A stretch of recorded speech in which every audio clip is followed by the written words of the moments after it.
Hi, I'm Hayden, and we're here at NI Connect, and I wanted to share some new capability that we have in PXI for RF test, for system level test. And so what we have here is the multi-channel RF recording solution, and we're using vector signal transceivers and a couple PXI modules. This can be very useful for recording data for radars, electronic warfare receivers, communications, navigation, surveillance type systems. So here, come on in and take a look. Let's take a look at the hardware first. And so here we have a PXI chassis. It's a 1095, and we have 3 vector signal transceivers here. So the first one, we're actually using it to generate a signal. So that's the RF out. And so we're going to be generating a wideband multi-tone system. And so the real key here is that we're actually recording this on 2 VSTs, and you see these extra cables here. That's because we're sharing the local oscillators and the clocks. So these 2 channels are a full phase coherent receive, and that actually can be quite challenging to record and manage that data to start at the same time, and do that on a multi-channel basis. So we call this the record and playback system. As the vector signal transceiver has the ability to do record and generate. Here we're just doing data recording of 2 channels, but we can expand it up to, I believe, 4 or 8 channels, and it's recording a full wideband 1 gigahertz of bandwidth, and we're doing a phase calibration not only at the center of the band but across the wideband. So if you had a signal that was hopping from here to here within that 1 gigahertz, you would want to have both channels to be perfectly phase aligned. So let's take a look at a phase calibration over here in some of the software. And so the intention of this new solution is to make it very easy for our users to be able to do these kind of operations. So up here, what we're looking at is Instrument Studio. And so in Instrument Studio, we have a phase calibration kind of soft front panel. And so what I've done here is I've selected, hey, I'm going to calibrate the VST1 and VST2, and I'm providing a calibration source from a single vector signals transceiver generator. I'm producing the data at a gigahertz with some of the signal parameters, bandwidth are set up here.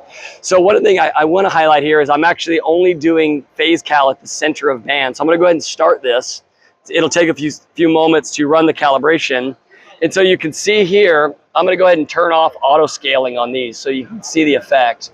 But the top one is the relative phase difference between the 2 channels in phase. And so you can see we're drifting by about 2.6 all the way up to about 0.6 degrees. So that's about 3 degrees of phase shift across this bandwidth.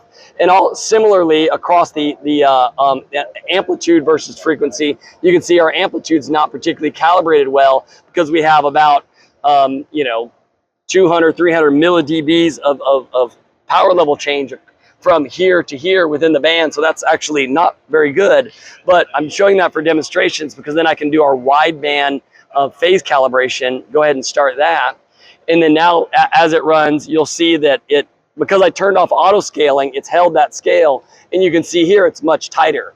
So here I'm within 0.2 degrees. Pretty much if I looked only within here, I'd be within 0.01 degrees. So it's very tight phase alignment, not only at the center, but across the band. Similarly here for amplitude, my amplitude deviation is only within 20 millidBs versus the 300 it was earlier. So you can kind of see that the calibration is working quite well. So now that we're done with calibration, let's go ahead and disconnect the calibration panel.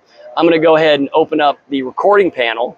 And so what I'm going to do here, so there's kind of 3 steps here. We calibrate, we record, and then we analyze. And so here I'm going to go ahead and run a signal generator where I'm going to be generating a multi-tone waveform. And so that's generated. I'm going to go ahead and hide that panel. It's still active. And actually here, come back over here to the hardware. You can see now that the active light is running on this VST. So that's generating through here into this splitter and going into these 2 receivers, just to remind you of the hardware setup. And so let's go ahead and connect this up. So right now we're actually connecting to the hardware. And so I can come in and say, okay, let's do phase cal coherent. Let's do a phase cal align, grab the cal values. We're going to grab 4 gigahertz at 1 gigahertz of bandwidth. That's one of the cals that we've done. I want to double check. We are running at 4 gigahertz here on the signal generator. And so, and I'm going to go ahead and run this record. So now what we're doing is we're generating that signal. We're actually seeing, oh, I forgot one thing. See, this is how you know it's a real live demo. is one thing here is I need to actually select where does it stream to. So now we're applying the cal values. I'm actually going to stream it to these different in-chassis RAIDs. So we have RAID 1 here, which the first VST, we're going to store this in a TDMS file. And then the second one, we're going to go to RAID 2, store that in another TDMS file. I'm going to reduce this recording length to about 10 seconds, just so it doesn't take all day. And then, so now we're going to record to these 2 RAIDs. So if you actually look back here at the chassis, these are these. So I'm going to go ahead and start this recording. But as you watch the hardware here, so the recording, it's all synchronizing, it's getting set up, and it'll initiate. Right here, it's like setting system config. It's waiting to start.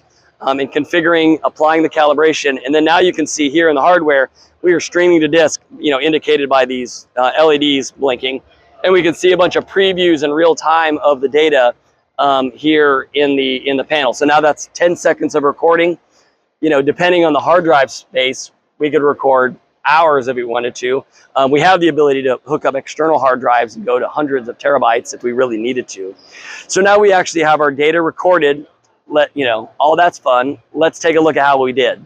So actually I can come over here and we built a panel that is actually going to read from these disks and then do some analysis on it. So I'm going to go ahead and run that. And so what you're seeing here is as I run this was the signal that we saw in the panel over there. We recorded it and we're just kind of analyzing it over time. But the top graph here that's expanding shows us the phase difference of all these signals over time, and you can see again about 0.2 degrees phase difference over time in terms of time-based stability. And then here we can see across the bandwidth, I have very tight phase deviation across the full bandwidth, and so that allows us to record lots of channels, lots all at phase coherent. It's a pretty powerful solution for doing like open air range testing, lab-based testing of EW systems. If you wanted to learn more about our multi-channel phase coherent recording solution or other RF solutions from NI, go to ni.com/aerospace. Thank you.